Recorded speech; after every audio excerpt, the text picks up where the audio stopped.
Check. I'm live. It says, hey friends, Dr. G here. The great mystery of how video streaming works. I am wanting to do an update, so I'm going to try to keep this short.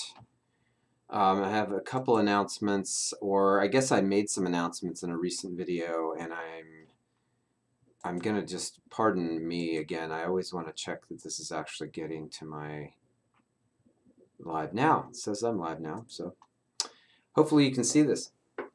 So I did a video yesterday, I think, and I introduced a few things, and I want to focus on testing. So got a lot going on still on this chart, and I'm going to talk about ACE2 again. I want to give you some practical ideas about your health, how it relates to the current state of the viral infection pandemic.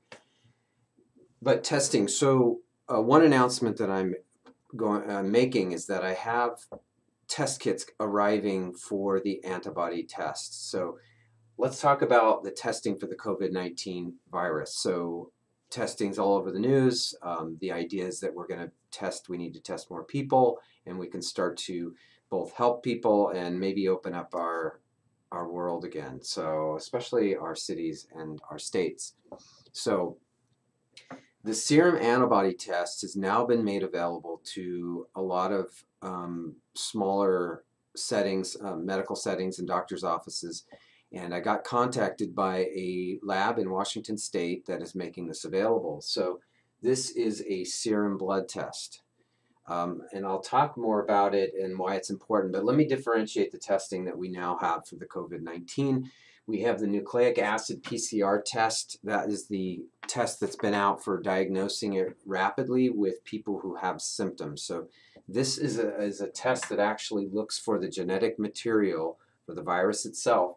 And we have two systems. We have the rapid system now that's available. Abbott Labs, I think, is the one with the, it's a device that can go into smaller centers now, and I think it's within 5 to 10 minutes, those results. And this is the infamous nasal swab, could be back of the throat, but you need to have that done, collected in a special way.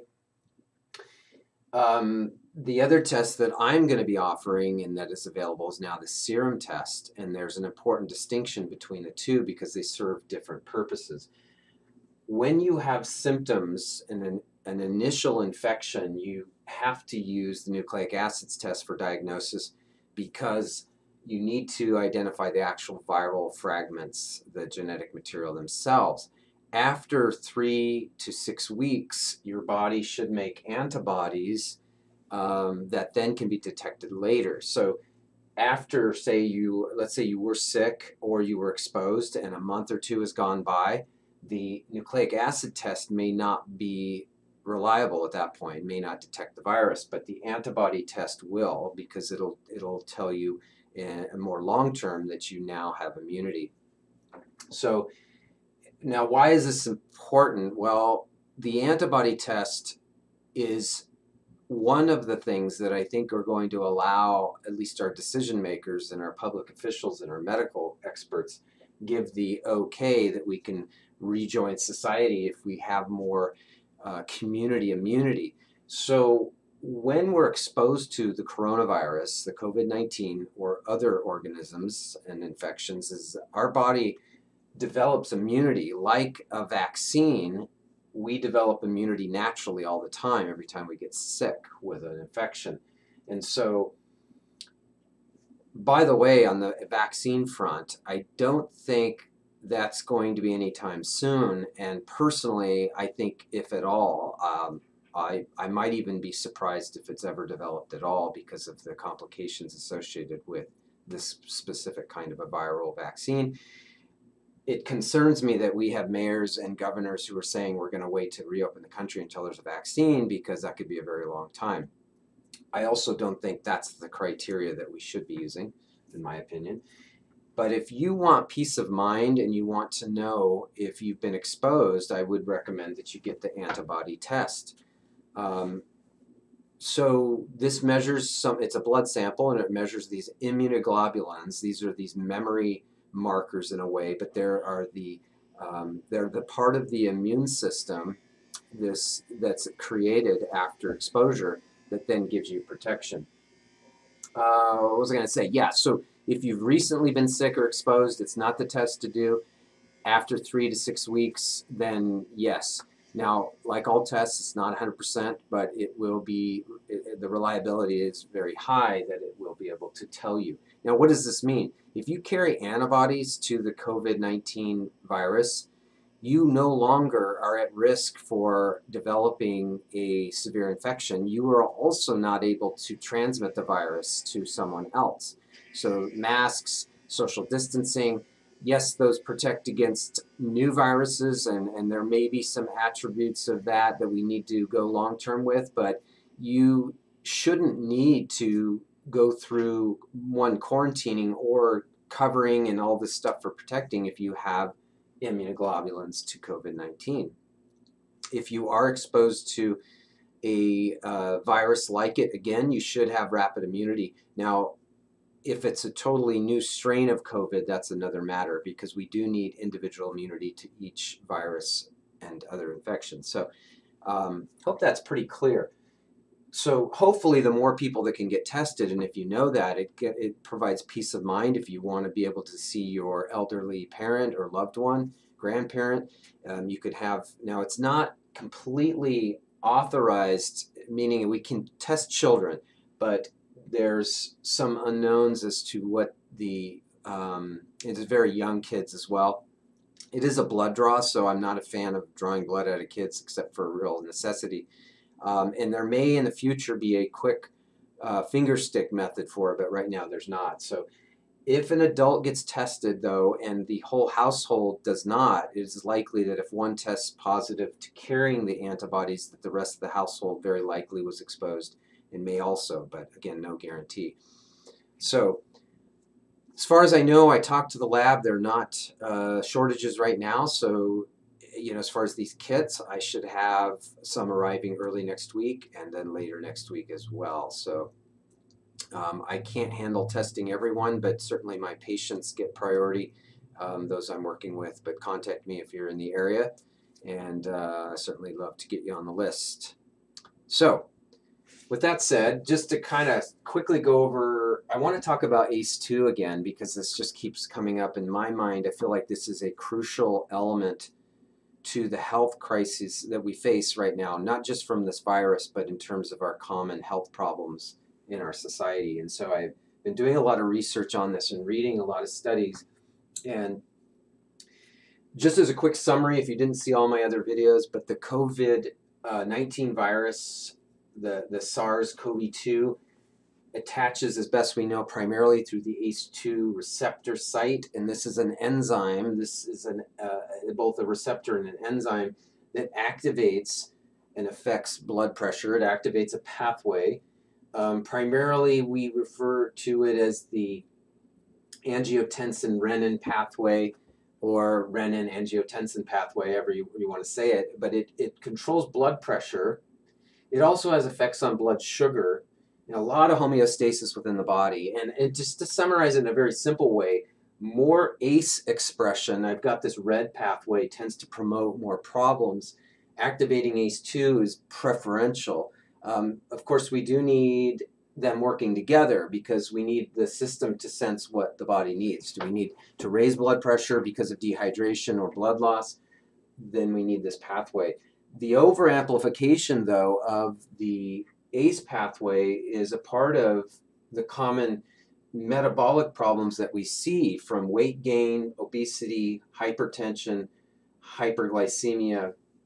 And so the bottom line is I've been combing the research to try to find those things that improve ACE2 activity, and that includes some things that I've listed. So I want to talk about them. I do promote, of course, I work on this ketogenic diet with a lot of people, and I'm kind of off the video, I apologize, but let me just go down the list. IFTRE, so this is intermittent fasting and time-restricted eating. As it turns out, there's even studies on this. It's like, what do you go figure? Intermittent fasting and time-restricted eating's benefits are primarily through the activation of ketosis. And so even if you don't do a ketogenic diet, if you restrict the time that you eat during the day, and we're talking about maybe a 6 to 8 hour window even, or as these studies pointed out, even fasting every other day or only fasting once a week showed benefits. A longer period of time in ketosis improves a whole host of metabolic issues and increases ACE2. And so we see improvements in blood sugar control. We see less of the inflammatory cascade that's related to this virus. Now, has this been studied cause and effect yet? No. Again, we're in crisis management with ACE2 and the COVID virus. I think over time, hopefully more research will be drawn, but there are research done with both other viral infections and the prior SARS virus that demonstrate some of these potential pathways. I already mentioned polyphenols like those flavonoids from foods, quercetin, resveratrol. Also those peptides from proper digestion of essential fats in the diet, essential proteins in the diet also improves ACE2. Another study showed exercise, and specifically the high intensity interval training was extremely helpful also for ACE2.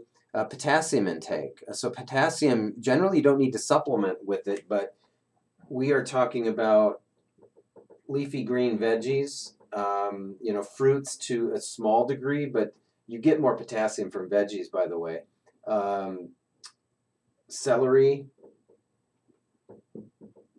kelp, and of course leafy greens, like I said.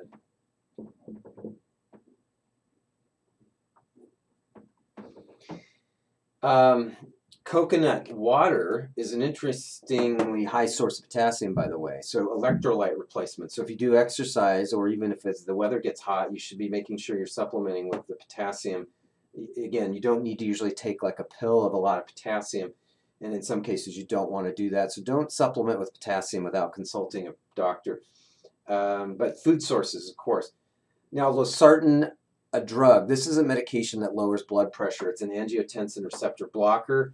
It does essentially blocks up here, and it does show upregulation of ACE2. So if you aren't able to, for whatever reason, incorporate the lifestyle supplemental changes I do recommend, then a losartan may, in fact, be helpful. And hopefully the research will tell us if those on losartan and COVID have a good outcome, but we don't know for sure. Those peptides, as I mentioned, from proteins. So on the bad side, though, let me talk about the ACE, the downside of this ACE. So it raises blood pressure, it raises glucose. Now, what causes a worsening of that? Well, guess what? Sugar. No surprise. There are actual studies that demonstrated the downregulation of ACE2 by sugar and sucrose, and especially fructose. Fructose is high in some fruit, of course, but it's very high in sucrose and high fructose corn syrup and all the foods from it. So if you're not going to go low carb and quite ready for the keto diet, then I would highly encourage you to break your addiction of sugar.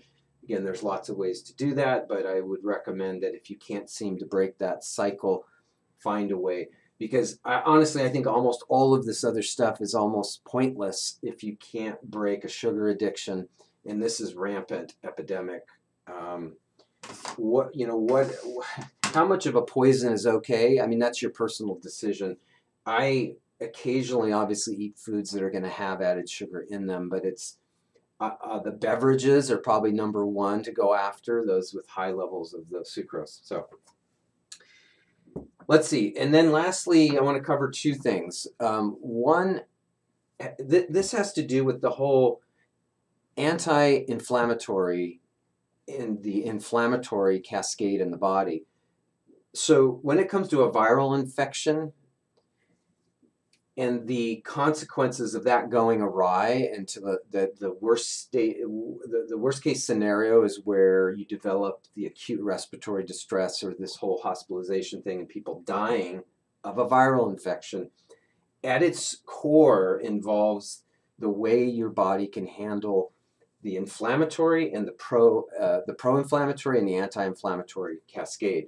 So before I talked about this inflammation and some things to help reduce it, fish oil and krill oil they supply these more anti-inflammatory fatty acids. And I came across a study that there's many of them, but it demonstrates the both pro-inflammatory and the anti-inflammatory effects of fish oil and other essential fatty acids like arachidonic acid and linoleic acid and GLA, ALL, EPA, DHA. These are all long fatty acid chains that feed these pathways referred to as the prostaglandins and leukotrienes. Think of it as this cycle of back and forth. So think of it as your body's invaded by an infection. It has to mount an inflammatory process to attack that and eliminate the infection. And so you need this, I've used the analogy of fire. You need to turn on that fire. And these prostaglandins and leukotrienes, they essentially are released by the cells and the immune system to create a pro-inflammatory cascade. So this is the attack phase. And then we need to, the same immune cells and other cells release the anti-inflammatory. So it's sort of like, attack and then back off, attack, back off. Because if you attack, this cascade of inflammation can lead to death, essentially. This cytochrome storm or the inflammasome process that's released within the pneumocytes in the lungs and leads to death from a pneumonia and a systemic effect.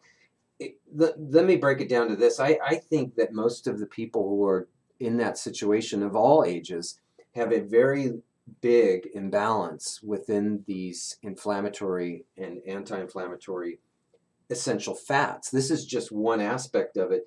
But if you don't have a diet that includes these anti-inflammatory and nutrient-dense sources, if you're not getting the essential fatty acids, which are, by the way, what you need is this balance between the omega-6 and the omega-3s. So you may have heard of omega-3 fatty acids.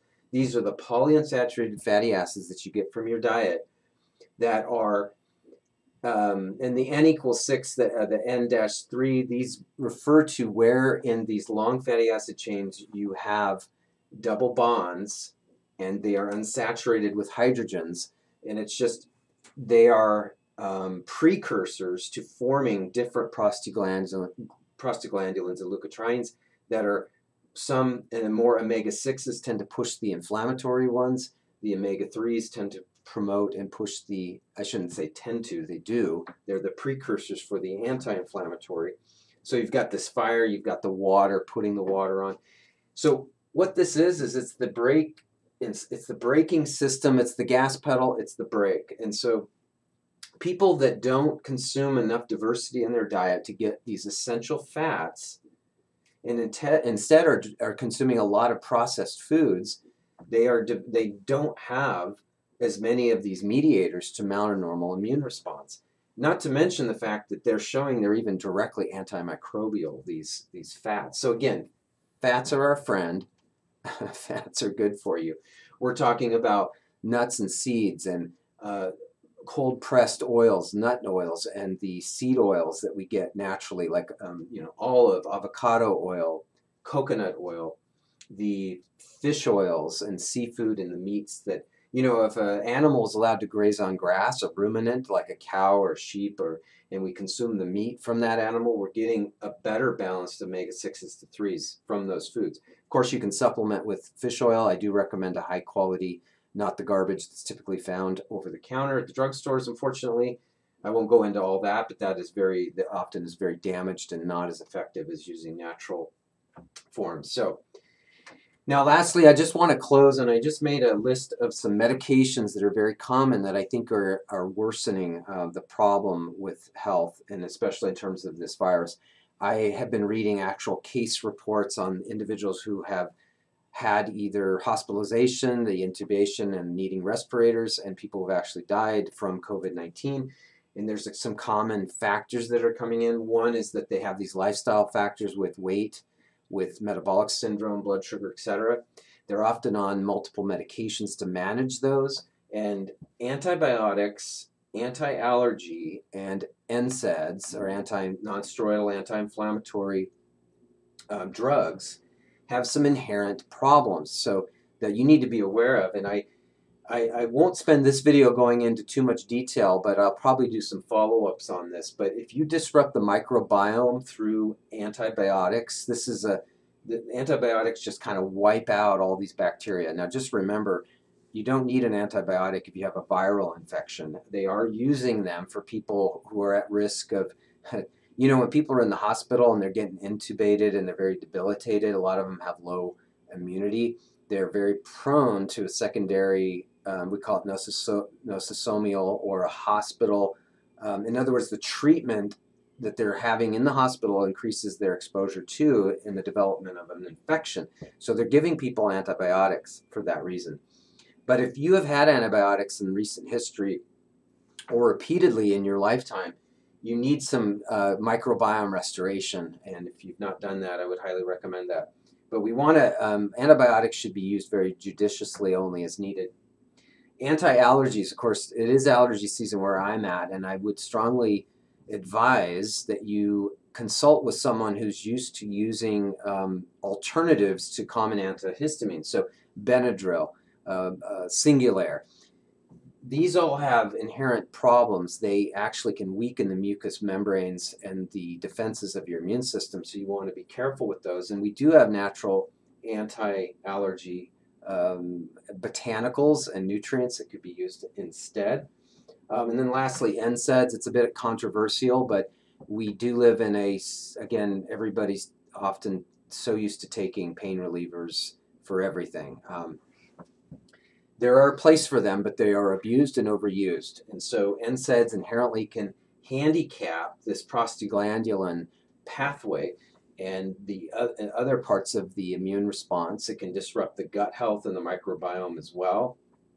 So I would exercise great caution. Now, of course, why I don't like to point out the things not to do without saying there's an alternative. And that's why I just want to keep this message out there that nature and nutrition and some medicines provide healthier alternatives often to just going to these strong medications at the first sign of a problem. So again, this is not intended to diagnose or provide medical advice to your individual situation, but please consult with your doctor and feel free to ask any questions of clarification. But anyway, consider finding somewhere where you can get the immunoglobulin testing, and I hope that that will provide some time where we'll be able to open up our lives again. So if you have any questions, post it below, and I appreciate you watching this video, and let me know what you'd like to see in the next video with your questions.